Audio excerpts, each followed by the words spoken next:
Welcome back to the basement. I'm Steve Lewis.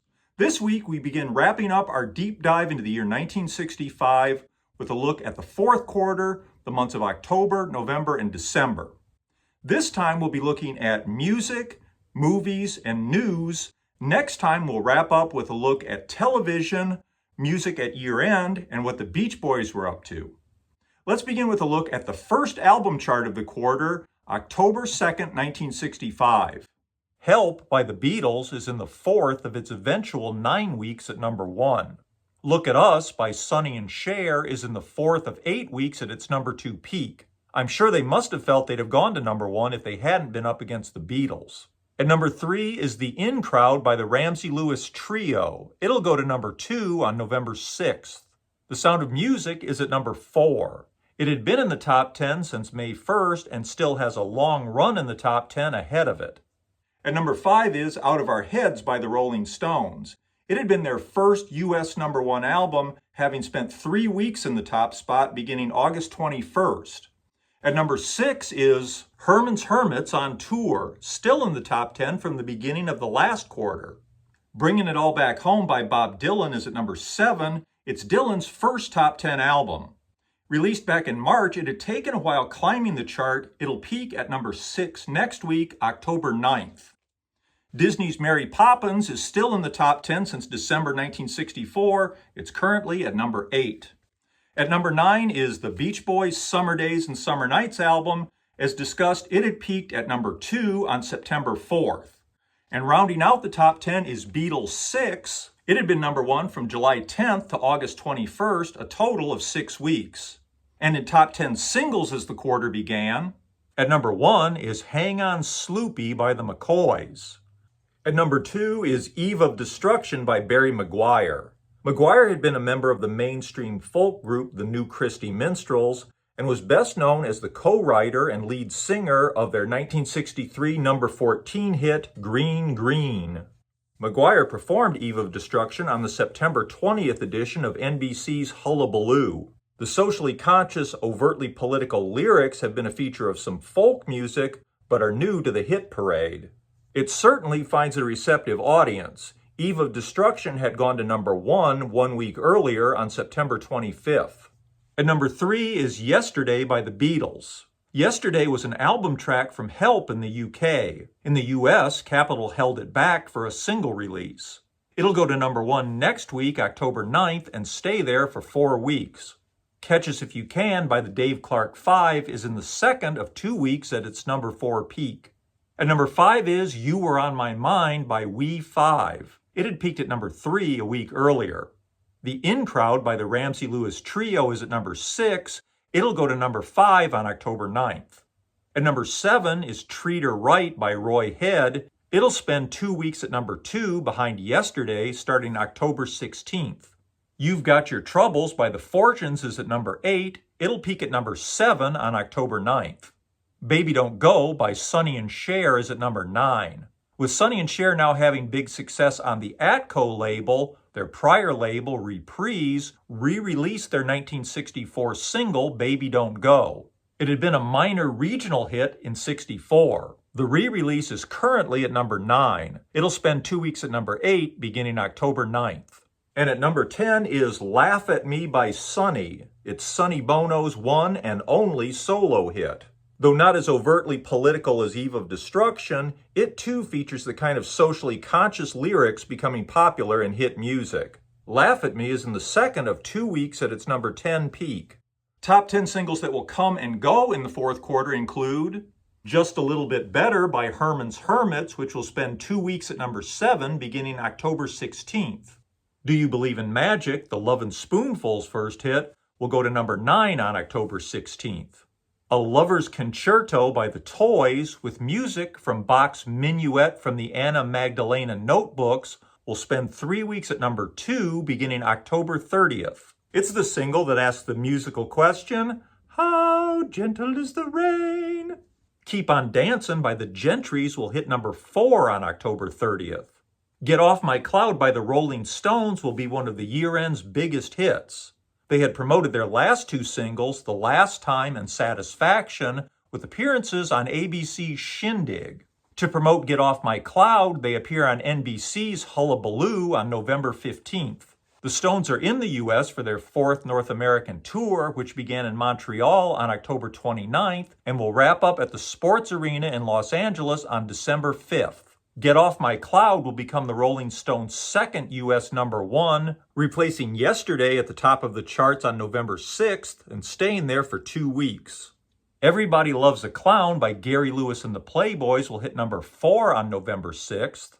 Positively 4th Street, a rare non-album track from Dylan, will become his second top 10 hit, reaching number 7 on November 6th. You're the One by the Vogues will go to number 4 on November 13th. 1, 2, 3 by Len Barry will go to number 2 on November 20th. Rescue Me by Fontella Bass will go to number 4 on November 20th. The Supremes' prior single, Nothing But Heartaches, had stalled at number 11 and broken their streak of consecutive number 1s at 5. For their new single, I Hear a Symphony, they did a little bit of extra promotion, like a performance of the song on Hullabaloo on October 18th, backed by members of an actual symphony. I Hear a Symphony will return the Supremes to number 1 for 2 weeks beginning November 20th. Marvin Gaye's Ain't That Peculiar will spend 3 weeks at number 8 beginning November 20th. Herb Alpert and the Tijuana Brass had a number 6 hit with The Lonely Bull back in 1962. They're back for what will become a solid mid-60s run, starting with A Taste of Honey. It'll spend 2 weeks at number 7 beginning November 27th. A new single from the English folk pop group The Silky has them covering You've Got to Hide Your Love Away from the Beatles' Help album. It was produced by Lennon and McCartney, though reportedly mostly by Lennon, and features Paul McCartney on guitar and George Harrison on tambourine. It'll go to number 10 on November 27th. And I Will by Dean Martin will hit number 10 for 2 weeks beginning December 11th. Turning to fourth quarter albums, a 1964 album now becoming popular is You Don't Have to Be Jewish, a comedy album that will go all the way to number 9 on November 27th. Released in October is Farewell Angelina by Joan Baez. The title song was written by Bob Dylan. The album will reach number 10 on December 11th. Also in October comes My Name is Barbara 2 by Barbra Streisand, and See What Tomorrow Brings by Peter, Paul, and Mary. It'll reach number 11 on December 18th, which is a strong showing. Still, it's the first of their albums not to make the top 10. The Motown family of labels released 3 big albums on November 1st. The Supremes at the Copa, which will go to number 11 on January 1st, 1966. Temptin' Temptations, which will go to number 11 on February 5th, 1966. And Goin' to a Go-Go by Smokey Robinson and the Miracles, which will spend 2 weeks at number 8 beginning February 26, 1966. Harem Scarum by Elvis Presley is released on November 3rd. Beach Boys Party is released on November 8th. More about this, of course, later. Also released in November is the comedy album Welcome to the LBJ Ranch. Dean Martin's album Houston is released in November. It'll go to number 11 on November 15th, 1966. And released in November are some best-ofs ahead of the holidays. The Best of Herman's Hermits, Golden Hits by Roger Miller, which will go to number 6 for 2 weeks beginning February 26th, and the Four Seasons Gold Vault of Hits, which will go to number 10 for 2 weeks beginning February 19th. Also released in November is A Man and His Music by Frank Sinatra. It's a double album of his reprise hits and re-recorded versions of hits from his former labels, RCA, Columbia, and Capitol. The album is a tie-in to his one-man NBC TV special, Frank Sinatra, A Man and His Music, broadcast on the night before Thanksgiving, Wednesday, November 24th. The album will go to number 9 for 2 weeks beginning February 19th. Released on December 3rd is December's Children and Everybody's by the Rolling Stones. It's a U.S. collection using the same cover photo as the U.K. edition of Out of Our Heads. And on December 6th comes Rubber Soul by the Beatles. For the first time, a U.S. Beatles album has the same title and the same cover as its UK counterpart, though the track listing is still different. Capitol removes 4 tracks, Drive My Car, Nowhere Man, What Goes On, and If I Needed Someone, and replaces them with 2 tracks held back from the Help album, I've Just Seen a Face and It's Only Love, each of which begins an album's side. As usual, the Capitol album consists of 12 tracks instead of the 14 on the UK release. Even in its weakened US form, it's still a formidable album. Of course, it'll go to number 1, hitting the top spot on January 8, 1966, and staying there for 6 weeks. The Beatles also release a non-album single on the same day as Rubber Soul. The A-side, We Can Work It Out, will be number 1 for 3 non-consecutive weeks beginning January 8th. The B-side, Day Tripper, will hit number 5 on January 22nd. More about both when we get to 1966.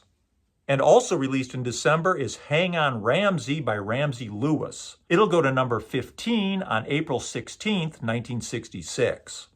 And in December, to coincide with the film release, comes the soundtrack to the new James Bond movie, Thunderball. It'll go to number 10 on March 5, 1966. We'll talk more about the movie in a minute. Turning to notable news in the fourth quarter, on October 8th, U.S. military headquarters in Saigon released new casualty figures in the Vietnam conflict. In the prior week, 26 Americans were killed, 44 wounded, and 2 missing or captured. This brings the American death toll in Vietnam to 650 since 1961. There are currently 108,000 troops in Vietnam, which President Johnson is increasing to 125,000.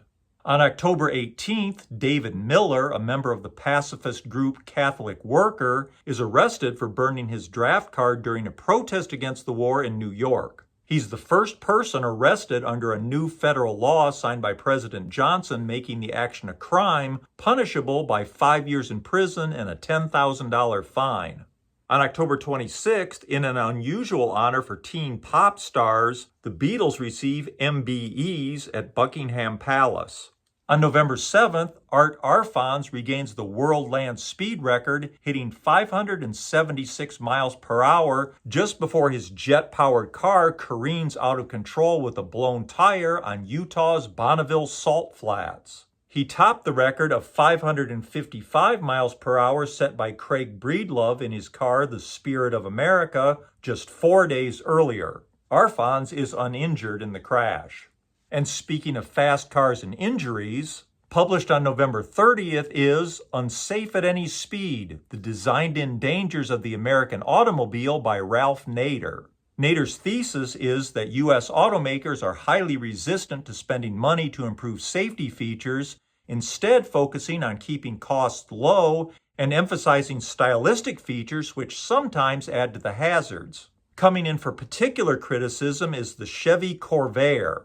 The book becomes an immediate bestseller, a great source of discussion and controversy, and makes Nader a famous consumer advocate. In 1965, total fatalities from U.S. auto accidents will be 47,089.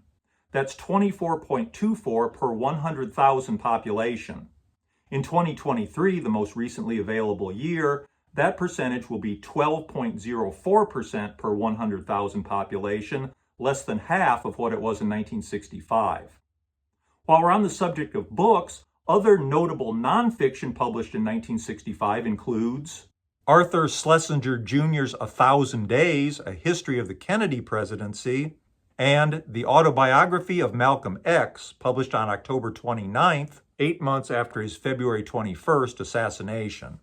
Notable new fiction books include Up the Down Staircase by Belle Kaufman, the story of an idealistic English teacher facing the challenges of an inner-city school system. It spent 8 weeks as the #1 bestseller in fiction beginning May 11th. James A. Michener's The Source, a historic novel of Israel and the Jewish people. It'll be the #1 bestseller in fiction from July 11th, 1965 until May 8th, 1966. The Green Berets by Robin Moore about Special Forces operations in Vietnam. Reportedly, it includes some details that are classified at the time, leading the book to be published as fiction. The Man with the Golden Gun is Ian Fleming's final James Bond novel.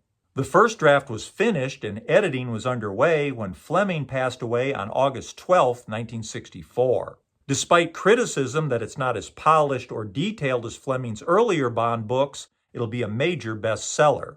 Other new notable fiction includes Norman Mailer's An American Dream, Dune, an epic science fiction tome by Frank Herbert, and Fox in Socks by Dr. Seuss. Winding up the news, on December 15th, Gemini 6A and Gemini 7 become the first manned crafts to rendezvous in space. And in movies in the last 3 months of the year, opening on October 7th is The Agony and the Ecstasy, the life of Michelangelo, starring Charlton Heston as Michelangelo and Rex Harrison as Pope Julius II. On October 11th comes The Loved One, a comic satire of the funeral business starring Robert Morse and Jonathan Winters, billed as the motion picture with something to offend everyone. Premiering in New Orleans on October 15th is Steve McQueen as a high-stakes poker player in The Cincinnati Kid. On November 6th comes AIP's Dr. Goldfoot and the Bikini Machine. It's a broad spy parody starring Frankie Avalon, Dwayne Hickman, Susan Hart, and Vincent Price as the evil Dr. Goldfoot, and features a theme song sung by the Supremes. Opening on November 24th is Harem Scarum, the third and final Elvis movie of the year, and often cited as his worst or at least most ridiculous film. Disney's new live-action family comedy, That Darn Cat, opens on December 2nd. It stars Haley Mills and Dean Jones. On December 10th comes the drama A Patch of Blue, starring Sidney Poitier and Shelley Winters, whose performance will win her an Academy Award for Best Supporting Actress. Released on December 13th is the comic drama A Thousand Clowns, starring Jason Robards and Barbara Harris. On December 16th comes the historic World War II drama Battle of the Bulge, with a massive cast headed by Henry Fonda. The season's big blockbuster, David Lean's epic Dr. Zhivago, premieres on December 22nd. It stars Julie Christie and Omar Sharif. It'll go to number 1 at the box office beginning April 6, 1966, and spend 12 non-consecutive weeks at number 1 in 1966, often trading places with The Sound of Music. As we'll see, like The Sound of Music, its soundtrack will also have an incredibly long and successful run in the charts. Also released on December 22nd, the comedy Boeing Boeing, starring Tony Curtis and Jerry Lewis.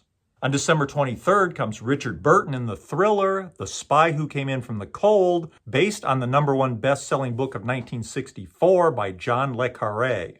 And on December 29th, Bond is back in Thunderball. The 4th Bond film is maybe the most highly anticipated, coming after the cultural phenomenon that was Goldfinger. The movie will immediately go to number 1 at the box office and will stay there until March 2nd, 1966, when, amazingly, or maybe not, The Sound of Music once again goes to number 1. Though Thunderball is obviously a great success, it'll generally be regarded as not quite as good as Goldfinger. As time goes by, it'll become clear that, as far as most fans are concerned, not quite as good as Goldfinger is the best any new Bond film will ever be. And that's all we have time for this week. Next week, we'll wrap up 1965 with a look at television, music at year-end, and of course what our old friends the Beach Boys were up to in the 4th quarter of the year. Thanks for watching. Hope you enjoyed it. Please hit like if you don't mind, subscribe if you haven't. Have a great week. Hope to see you next time. Bye.